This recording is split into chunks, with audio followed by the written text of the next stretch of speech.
And welcome back, everybody, to another episode of the always pressing PGA DFS podcast, previewing the 2024 Memorial Tournament Jack's Place. But it's an elevated event this year, so it's a little bit different. 72, like 73, it varies. Thanks to Bobby Mack and company golfers, no cut event this week. So all the fun stuff that comes with that. But before we get through there, you can find me on Twitter at BDintric, the podcast at Always Press DFS, and my co-host, as always, on Twitter at DFS Golf Gods. Jesse, how we doing, my friend? I'm well. How are you? Doing well. Another week of golf in the books. We took a week off because of my silly schedule on the holiday, but we're back here to get the elevated event and a major next week. So Pinehurst will be fun to talk about, but we have one small event here. I know you mentioned you didn't get to watch a lot this weekend, but Bobby Mack takes down the title with Dad on the bag. That was pretty fun stuff. He did. I played him the week before, bet him the week before, I think, too. And naturally, and just nothing this past week. So not surprising. That's how it works. I thought it was funny because he had his dad come on the bag because he was getting homesick. His dad was bored. This is Bobby Mack's fourth caddy in like a year. He just can't get comfortable. Brings his dad out, gets the win, which is pretty cool stuff. But he was on. They were about 2 holes behind. Got put on the clock. He was complaining about the drone on drone on CBS. So that was wild. It was a very interesting Sunday is the best way I'll put it overall. Yeah, I saw some tweets about that. Like you said, I didn't get to watch any of it. Yeah. I mean, I thought him going into the Sunday with a 4-shot lead, it was pretty much a foregone conclusion, but it's golf. So it's not that easy. It was a hell of a shot he hit on 18 and made the putt to birdie it. And just made par, which is all he needed. Made par, 2-putt par. Yeah. One of the most impressive parts, I would say, of the Sunday, or I guess entertaining, maybe not impressive is the right word, entertaining parts of Sunday for me while watching it was Rory having to do his post-game interview with the girl he's apparently seeing right now. That was entertaining because Twitter's on fire with the memes. Twitter's on fire with the memes on this one. But other than that, it was a normal day of golf. Rory and Tom Kim played pretty well. Fleetwood, my one and done, entered the day at T5, finished T20. That was always fun. Other than that, though, it was a cool golf course. I'll give them that much. Fun golf course. The renovations at Hamilton kept it challenging, but also gettable at the same time. So good golf all around in that regard. Yeah, I'm with you. I don't really have any other takes on it, to be honest with you. My lineup was terrible, and I just had no interest in the tournament. So, alrighty. On that note, we will direct it to the Memorial this week. Again, I believe it's 72 golfers right now. No, it's 73 because they did replace him with the one player right outside the Aon, like David Thompson got in for Bobby Mack. So 73 golfers this week, which will be fun. No cut event. What do you got for some past event history for us at Jack's Place? Yeah, last year, Victor Hovland was a champion, 7 under in a playoff over Denny McCarthy. 2022 was Billy Horschel, 13 under, 4 shots over Aaron Wise. 2021 was Patrick Cantlay's second win, 13 under in a playoff over Colin Morikawa. I think that was the year, too, that they made Rahm withdraw because he tested positive with COVID.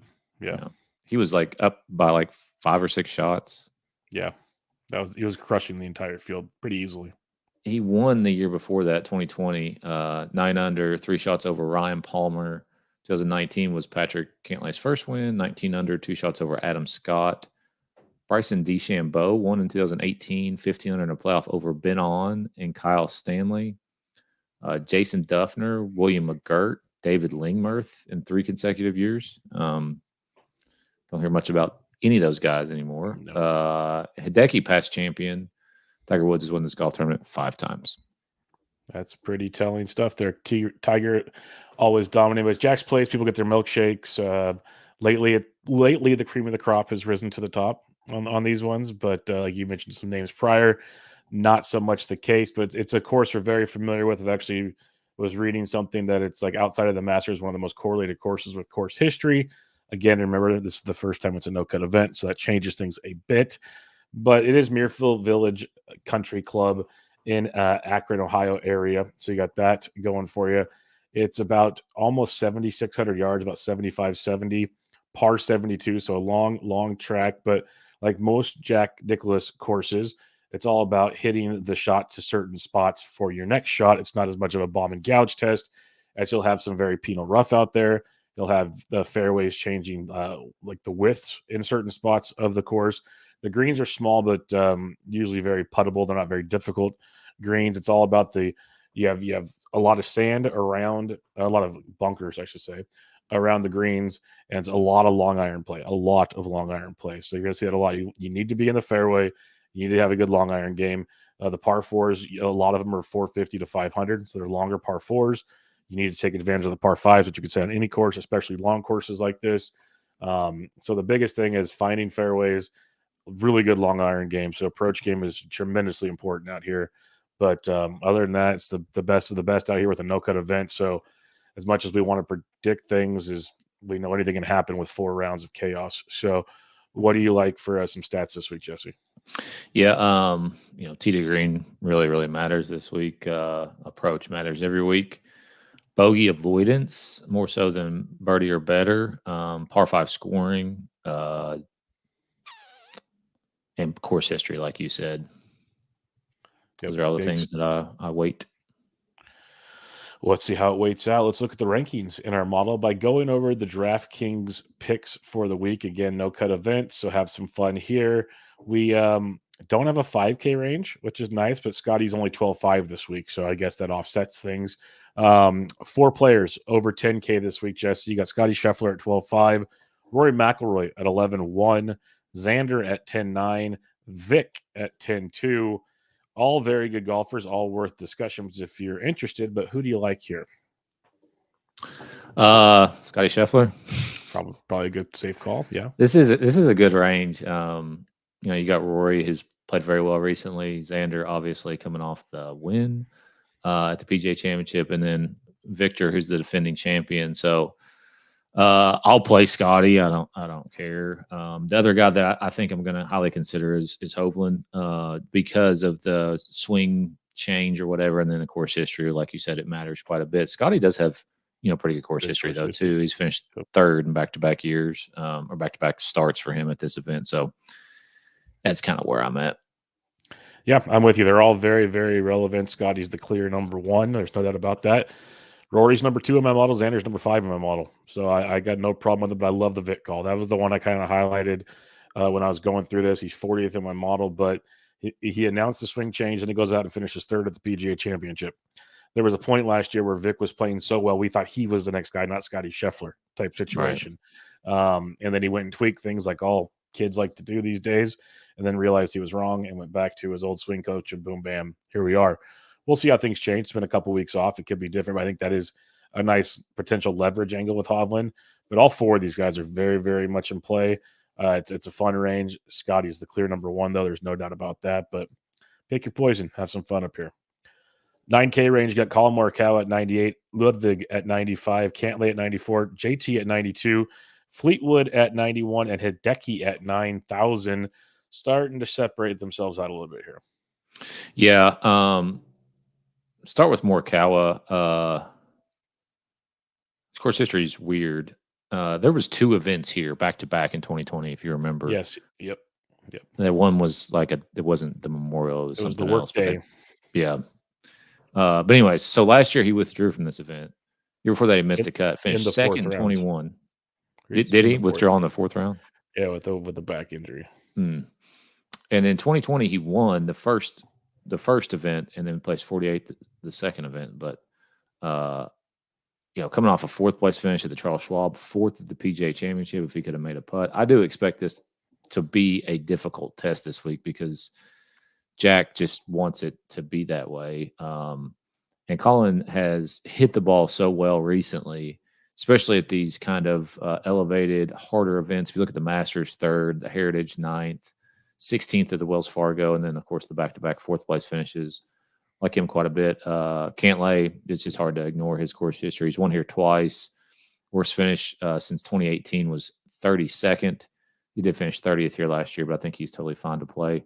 Fleetwood, the course history is not great, but if you talk about a guy who usually plays well at more difficult tracks that should play hard and fast, Tommy's usually one of those guys. And then Hideki, who is a past champion here, hasn't fared super well since his win in 2014, but he did finish 6th here in 2019, 16th last year, and then hasn't missed a cut in forever. Of course, there's no cut this week, but playing solid golf at $9,000 there. Yep. I love the call and play. He is 4th in my model, coming off the back-to-back third-place finishes, playing really, really well. You mentioned the history here. We're talking long iron players when he's locked in. This is a big thing. He's number 1 in good drives in this tournament over the last 24 rounds, which does a lot as well. So he's hitting it farther and longer. He's 9th in the par 4s, 450 to 500. He's 7th from 150 to 175. And he rates out pretty well everywhere else. Obviously, he's 4th overall. So I like Holland on this one.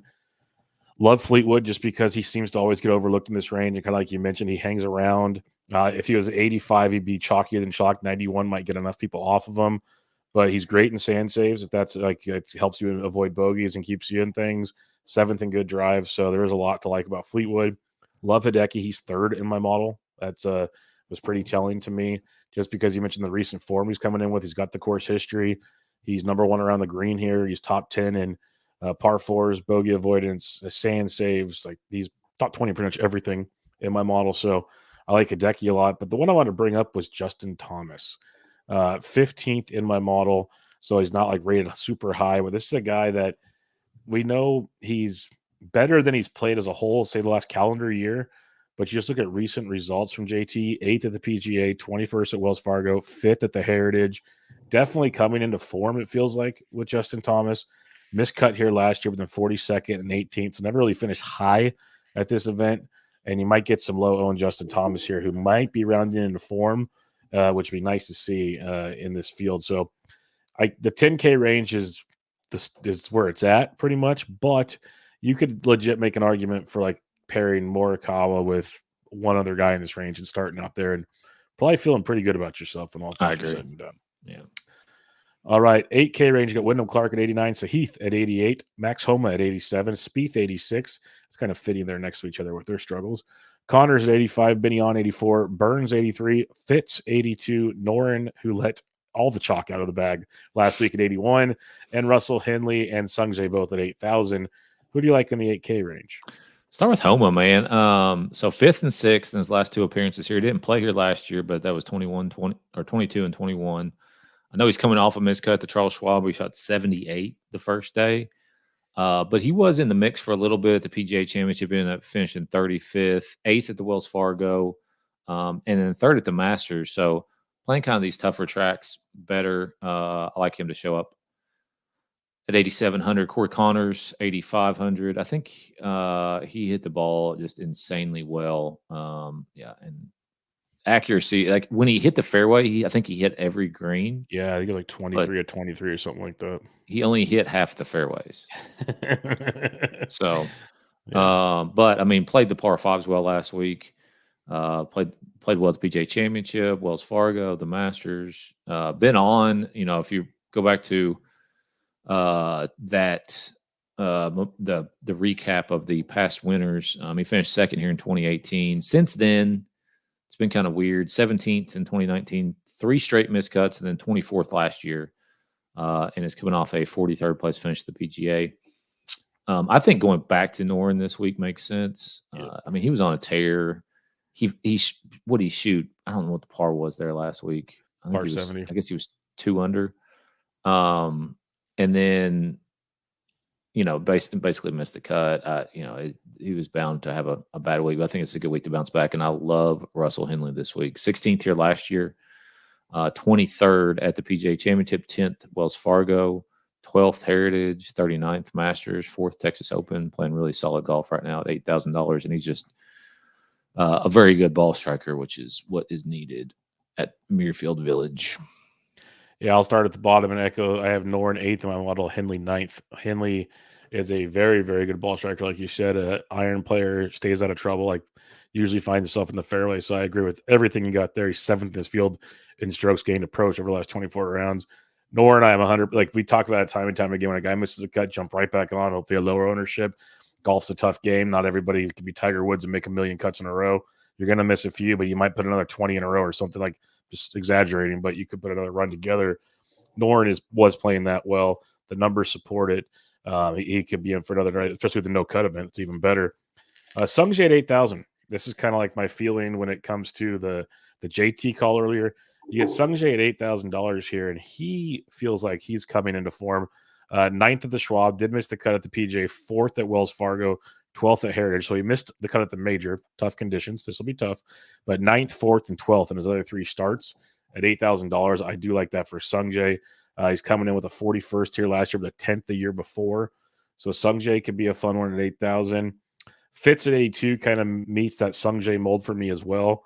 When you look at Fitzpatrick, 9th, then back-to-back missed cuts and a 3rd here. So either really good or nothing. No miscut. That bodes well. But he's coming in really weird form. So obviously you're playing GPP on no cut week, but Fitz is interesting. I like Sam Burns a lot. The way you like Henley, I like Burns at $8,300. Burns is coming into this event with a 16th last year. He's 50th and 21 withdrawn in 2019. But the recent form from Burns, 10th last week, missed the PGA, 13th at the Wells Fargo. So playing some decent golf outside of the major again happens. I agree with your Benyon and Connors calls. They're great. And then, yeah, that's about it for me up here. I love this 8K range, especially the lower 8K range.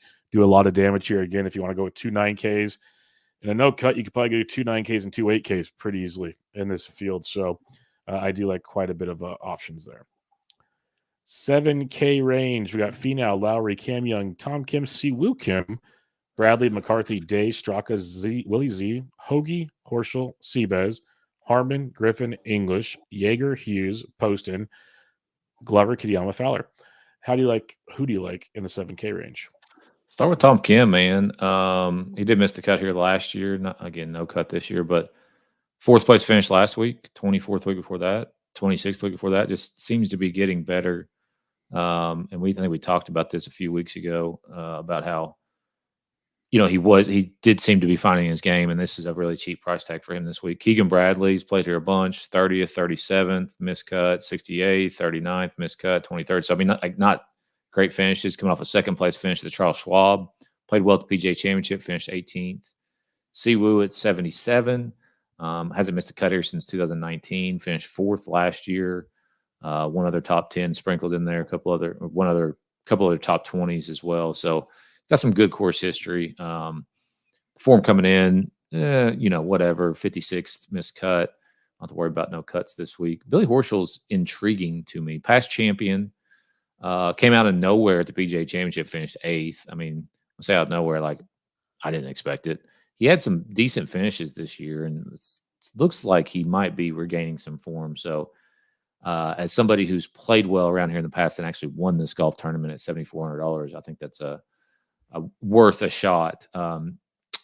Bezenhout, 3 out of 3 made cuts. His best finish was 2020. We finished 22nd, coming off a 17th place finish at the Charles Schwab. And then Yeager at 7,100, 24th here last year. Made the cut at the PGA Championship, had a terrible Sunday. Before that, had like 3 straight top 20s, basically. So he's playing solid golf as well. Yep. Fun range here. Like, it's funny, I love the bottom half of the 8s, I love the top hats of the 7. Shane Lowry at $7,900, putted like garbage last week. Otherwise, struck it very well. 21st in my model. When you look at Lowry, he finished like 33rd last week with 6th at the PGA, 47, 64. So not the best of finishes outside of the major. But he finished 16th here last year, 32nd and 6th the last 3 years. So he does play this course well. It's just a matter of can Shane putt or not. That's the $1 million question. Tom Kim, I'm on board with you. Same with Siwoo Kim. He's 12th on my model. He's playing really good golf. We've talked about him a bit lately on recent shows. 56th the Schwab, miscut at the PGA, but prior to that, 16th, 13th, 18th at Wells, Nelson, and Heritage. So a good run, maybe slowing down, but he got the couple weeks off to hopefully shake the cobwebs because he plays great here. 4th, 13th, 9th, 18th. So do like some Siwoo at 77. I always like Keegan and tough no-cut events. He'll have one big round and get you going. Denny's got good history here. If you want to go Denny McCarthy, luck box putting week. But if you want to play like iron play guys, Sepp Straka and Tom Hoagie are your dudes. Super volatile players. We know this. Hoagie's 14th on my model. Straka's 25th. But Like Straka's 5th from 150 to 175. Hoagie is 14th. They both struggle a little farther out, but they're going to be in the fairway a lot. Good drives. Steps 3rd in the field in good drives. Hoagie's 8th in the field in good drives. Both just massive GPP, all or nothing type plays with Straka and Hoagie. So I like both of those options. You mentioned Seabez, Jaeger. I'm with you there. The one other guy I'll mention is Lucas Glover. Just he's 10th on my model because he's the same. Like, this is how it felt last year. Like, why am I saying Lucas Glover? He has like pokes and prods, and then finds his way into the top of the leaderboard, at least the top 15 or so, more often than not. Glover's gone off the 12th at the Schwab, 43rd at the PGA, 16th at Wells Fargo. He did at 33rd even before that. Like, he just slowly hangs around. And when you look at recent performance, miscut here, but then 4 straight made cuts, again, no cut event. But Glover at $7K seems like a decent price tag if you're looking to save some scratch this week. All right. Speaking of saving scratch this week, Jesse, who do you like in the 6K range? Yeah, there's a few guys down here who are playable. Rose at $6,900. He's played here a lot. He actually had a stretch from 2015 he finished second, 2018 he finished sixth, 2019 he finished 13th, excuse me. He's missed 2 straight cuts here. Both of those were in 2020. He hasn't played here since 2020, but obviously flashed some really good form at the PGA Championship where he was in contention there. Taylor Moore, I mean, that might be a guy you consider. Dietrich is a guy who I think can potentially play well around here. He really had a good showing at the PGA Championship where he finished 4th, made the cut to Charles Schwab the next week and finished 56th, and made his lone cut here last year and finished 48th. Lee Hodges at 6,500 finished 12th here last year and has 2 straight top or 12th place finishes coming in. So 12th Charles Schwab, 12th PGA Championship. Jake Knapp is my last one at 6,200. Just a pure GPP dart throw. Missed the cut to PGA Championship, but if he can keep it in the fairway, he could be the kind of guy that you want on your GPP team at $6,200. Yep, it's an interesting range. Like, no major standouts, but you have some guys like you have Rosie here. I got Ashk at 69, 13th my model. You never know what you're going to get out of Ashk. Like, some weeks he looks like the next greatest thing, and there's other weeks like, well, he's still young. He missed the cut here last year, but recent form, like 60th at RBC, missed cut at Schwab, missed cut at PGA, 42nd, but then 18th. He won prior to that. I think that's GPP upside with him. The problem with Ashk is 47th out of 73 in good drives. It's not his best, but he does have very good long iron play. So it's one of those, if he can just, like, he's 4th in the field in the strokes gains approach. If Ashk can just find the fairway, he becomes quite interesting in this whole grand scheme of things. A few other guys on here. You mentioned Rosie. Vic Perez coming off a nice week. It's like a guy I feel like we've all wanted to come through. He just never does it consistently. Like 50th at the Charles Schwab, missed the PGA, but then 3rd last week. Really good on the Euro Tour. Courses like this that emphasize fairway always remind me of Euro Tour golfers more. Like, they just need to poke and plod their way around. Maybe it's got some Vic Perez to it. I like the more called Tomas Dietrich is one I really like. Great par 5 scorer. Fairway finding is an issue. If he can find the fairway, he'll be fine. But again, no cut, so he'll probably have at least one big day in the mix. Adam Schenk playing some rough golf, but has good history here. Like, he's missed his last 2 events, but then 64th at Wells, 13th at Byron Nelson. But back here, 7th last year, 26th the year before. So maybe Schenk can get back on track. I love Lee Hodges' call. Last one I'll have here is Seamus Powers. He's 16th in my model, $6,300 for Seamus. 41st here last year, miscut the year before. And he's coming off of the miscut at Canadian, but then 16th at Wells, miscut at the Nelson, 12th at Heritage. That screams GPP at $6,300 to me. Like, two top 13s, 2 miscuts. No miscut this week, so maybe Seamus could have some fun at this one at $6,300. All right, let's recap things, Jesse. 10K and above, outside of Scotty Scheffler, who do you like? Vic. Yeah, that's probably. I'll say Xander to be different, but I'm with you on Vic. 9K range, who do you like? Morikawa. I'm gonna go to be different. I will go JT on this one. 8K range. Hindley. I'm gonna go Sammy Burns at 83. Or who's your 7K play? Keegan. I like the Keegan pick. He's just such a steady plotter. For me in the 7K range, I'll go with Shane Lowry and hope he learns how to putt. 6K range. What do you got? Lee Hodges. That's I'm gonna go Seamus Power just to say screw it and go full punt. Get your 2 9s, get your 2 8s, punt with Seamus, see where it goes. Type scenario. We don't condone cash on no cut weeks, especially if Fields is 72. If it was at least 140 or something, we could talk, but not going to happen this week. GPP though, who you starting out your lineups with, Jesse? I'm going Scotty, Russell Henley, and Lee Hodges. That is fair. I will go Scotty, Seamus Power, and Colin Morikawa. Who do you like to win this darn thing? Let's talk some bets this week. I know you're the bet master, so who you got? Yeah, I don't know about bet master. That's a little bit strong. I've got Colin Morikawa at 14-1, Hideki at 40, and Victor at 18-1. And then I went with a little parlay here of top 20s: Morikawa, Vic Hovland, and Russell Henley. I like that. So 3-way parlay there, which is plus 472. So 4 to almost 5-1. I like this because the top 20 bets, like literally a little more than a third of the field, basically. It will be a top 20. So Shane Lowry plus 175. If I like him as much as I do, I'll take that top 20 action. Then if you want some other like longer shot top 20 guys, I think Lee Hodges at plus 330 at least deserves a little warrant just for some fun money on that one. And then who was your third guy in your parlay again? Henley. No. It was Vic Morikawa. Yeah, Vic Morikawa and Henley.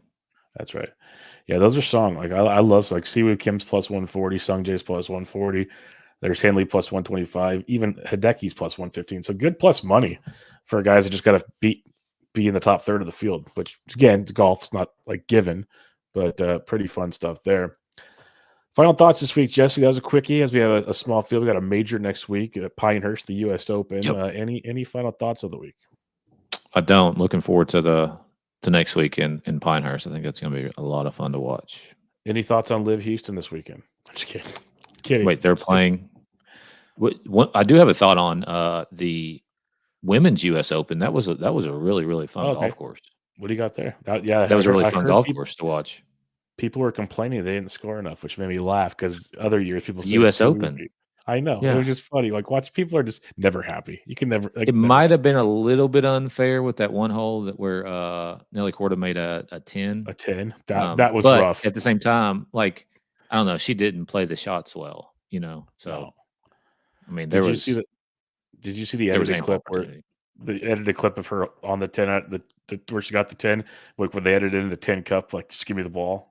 No, it was so good. It's like after her second water ball, it edited into the Cheech Marin's caddy character in 10 cup, and Kevin Costner just give me the ball. And he's just looking at him like, God damn it. it was beautiful. I was like, oh, whoever like this. That's when the internet's undefeated. Moments like that, like you guys are good there. But I thought the golf course was great. I didn't watch a whole heck of a lot of it, but from what I saw of it, it looked really fun. That's how they should be. They should be challenging like that. That's a major, folks. Yeah. Like every now and then, like we'll say, like Pebble's a great course. I don't think it should be an open course. It's just there because of the title, and because if the wind doesn't play, it sucks. It just there's nothing hard about it. You can narrow the fairways as much as you want, but courses like this past weekend for the U.S. Open, well, that's what you're getting. Like that's your teeth right there. You're not worried about stuff drying out, this, that, and the other. That's your golf course. Come get some. Like honestly, Muirfield could be an open course. I'm surprised it's not. Like you could make this a U.S. Open course. They probably deal with the membership. Probably deals with too much bullshit with the. You're probably right. I forgot. With this one, so you're probably right. With you. But all right, we'll wrap it up there. Again, Live Houston's actually where they used to play the Houston Open prior to the Masters. So this will be a fun one to see. Like there's like 6 or 7 guys in the field that have won there, which is very interesting. Like we haven't seen that very often, but I'm always excited to see how Brooks either cares or doesn't care before a major. It's always great fodder for me on this one. He just spent the weekend at the SIA swimsuit weekend with his wife, so he's living the good life, and we'll see how that goes. But until next time, make sure y'all check out Jesse on Twitter at DFS Golf Gods. I'm on Twitter at BDNtrick the podcast at Always Press DFS. This was your 2024 the Memorial Preview. Catch you all next time.